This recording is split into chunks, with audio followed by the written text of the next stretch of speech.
Okay, I'm going to call the meeting to order for the Design Review Board for today, February 9th, 2023. I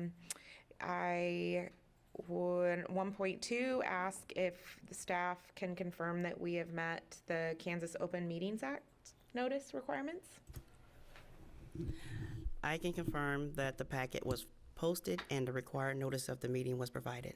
Okay, moving on to 1.3. Okay, we'll now call roll to confirm that we have a quorum here. So, Board Member Romy, Board Member Martins. Let's see. Can he Give yourself hear? unmuted, sorry. Present. Okay. Martin's present. Board Member Manley. Present. Board Member Noonan. Present. Chair Kitchen. Present. Okay, we have a quorum of 4 of our 5 members, and so that will allow us to proceed on with item 2.1 and the rest of today's agenda. Okay, 2.1, approval of the minutes from the January 26th regular meeting. Does anyone have any comments or concerns? And if not, then I would entertain a motion to approve. I will make a motion to approve the minutes as are. I will second. Okay, all those in favor? Aye. Aye. Opposed, same sign? Okay.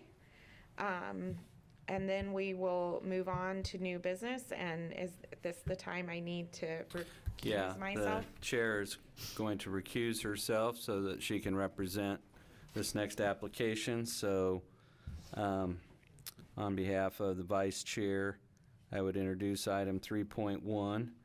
And item 3.1 is an application for a certificate of compatibility that was filed by Katie Kitchen on behalf of 1858 Properties LLC, and the request is for board approval to allow renovations to be made to the Santa Fe and Mulberry Street facades of a building that's located at the southwest corner of South Santa Fe Avenue and Mulberry Street.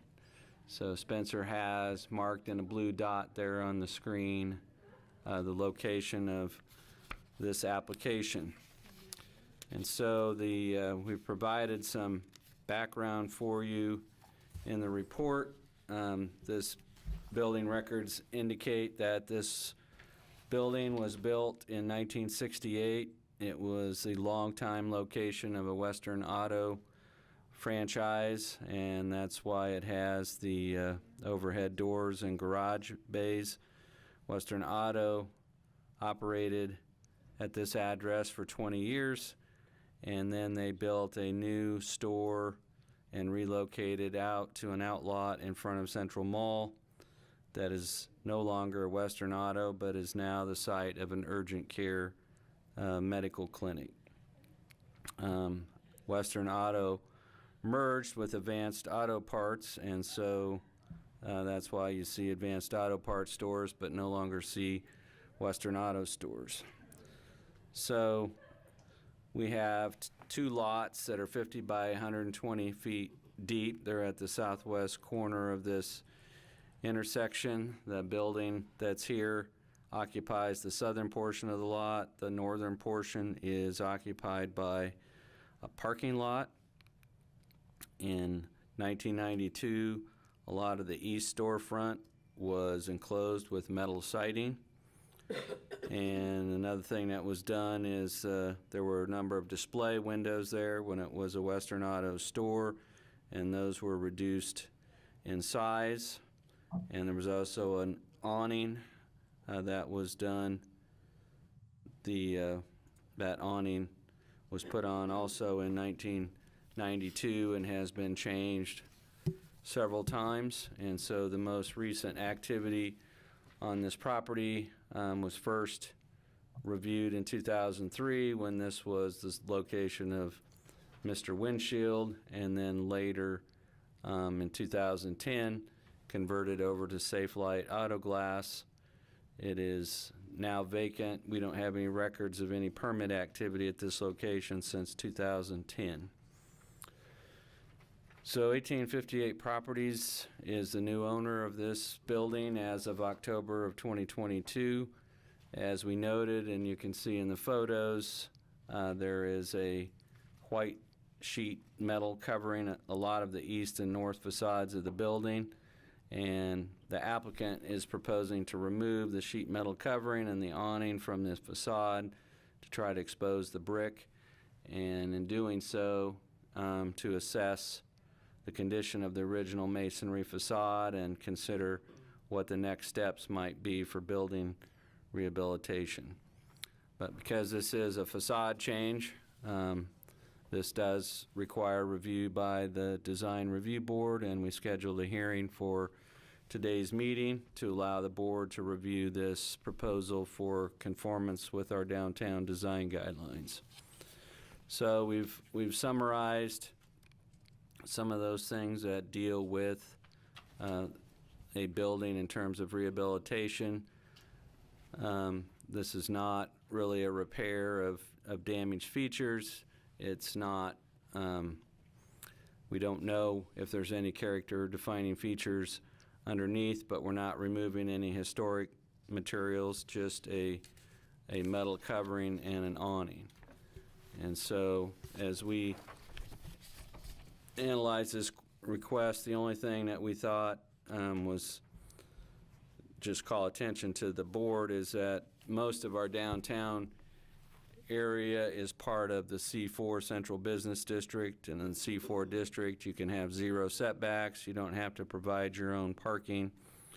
But this is actually south of the line where it gets into C3 shopping center zoning for the Sonic Drive-In and for this Western Auto Store. So there are a little bit different zoning rules that apply to this property than the rest of downtown. So we have a pretty plain utilitarian building. We had some large display windows facing Santa Fe. Those were altered. We've had an awning in place on the facade since 1992. If you look at the very top of the building, you can get a glimpse of what the building was before it was covered up, and there is an upper level fascia that has the original masonry exposed. So I think the most important thing about this application is, while we don't have a lot of specific design details about what the end result would be, that we need to look at this as an interim step or a step one in what could be a multi-step process. And so in terms of findings, we've identified that this work is preliminary and exploratory in nature. If there's follow-up changes to the building, those will come back with an additional application and more specific design plans. The parts that we're removing aren't original or historical materials. There's no unique character defining features of note, and the goal here is to make this building more compatible with what's across the street, particularly the Homewood Suites Hotel. So your options would be to approve the application, finding that the modifications will conform to the design guidelines. You could approve the application subject to any conditions. You could postpone consideration to a future meeting date if you feel like information is lacking, or you could deny the application if you can generate the findings that would support denial of this project. Our recommendation would be to approve it subject to the condition that a follow-up certificate of compatibility application must be submitted when the final exterior design is complete. So with that, I'd be open to any questions about the zoning or the history of the building, but I think this should be looked at as an interim or exploratory step to remove what is not historical material and see what's underneath.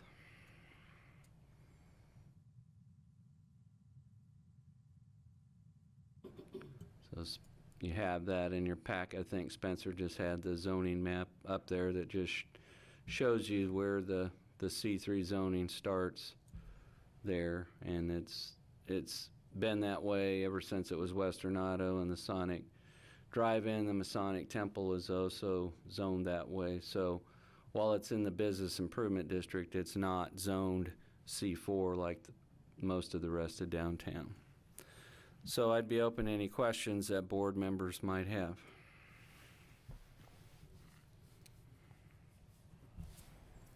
I don't think we have any.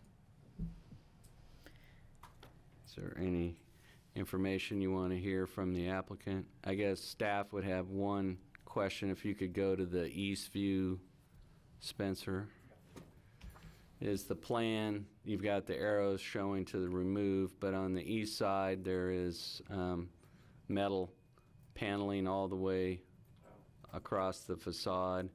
Is there any plan to go below the awning and remove any of that metal siding?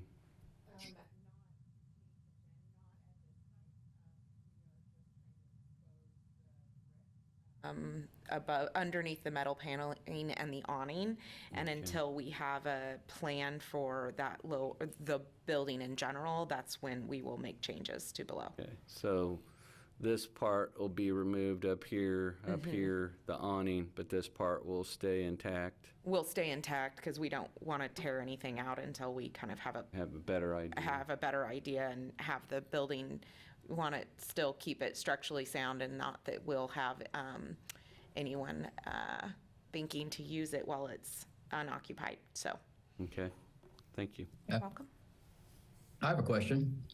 Just, is there a time frame of what they are expecting for construction-wise? I mean, once the metal facade is down, we don't know what it looks like under there. I didn't know how long it would be exposed if it's not looking correct, I guess, you know. Well, if there's one, I don't necessarily have a time frame because we need to have a user, and we haven't identified the user for the space at this time. And some of that is we've got to get to the building to the point to know what we have to then attract someone. But if there are problems with the brick or anything like that, I'm sure we will do some of that correction now, but we will be hesitant to move forward until we actually have a design going forward. Gary? Okay, understand, yeah. Yeah. Is when they expose that and they find there's things that might not provide adequate weather protection or protection from the elements, they'll be securing that part, but there shouldn't be any harm in removing something that should have a good base underneath. It's just nobody knows what the condition of that is until they get it removed. Right. And this building is our priority, I will say, Gary. It is a space that we have as kind of next on the list to try to rehab and move forward, so. Okay, great. So are you, as owner, viewing the service bays and the overhead doors as a plus for reuse or as a negative for reuse? As a plus, but it will not, they will not be doors like that in the future, whether or not it's, the garage, like glassed garage doors we've seen other users use, or that they're turned into window spaces, but they will no longer have the garage doors for sure. Okay. Any other questions? So we'd want to see if we have any members of the public, either at the meeting or via Zoom, who have comments or questions for the board. We do not have anybody wishing to speak online. Okay. Does anyone want to make a motion for approval? I will make the motion to approve the application subject to conditions of when you get to the phase of construction or rehabilitation that you come back to this committee. And I will second it. All in favor? Aye. Aye. Any opposed? Okay. So, in terms of preliminary discussion items, we don't have any for you at this time. We are not positive. I do not believe that we will have any meeting on the 23rd, but we will confirm that for you. And so following the 23rd, the next meeting date after that is March 9th.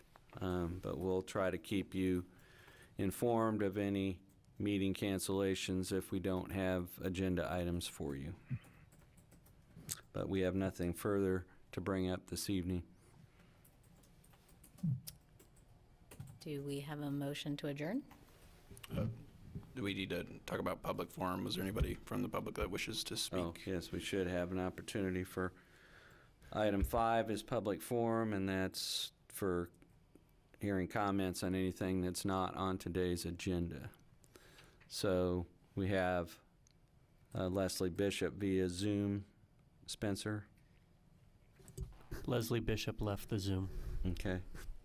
So we only have Mr. Martins on the Zoom. So if there's no one who wishes to address the board, that would bring us to item 6, consideration of adjournment. So, I will make the motion to adjourn. I'll second it. Okay, so be. Aye. Aye.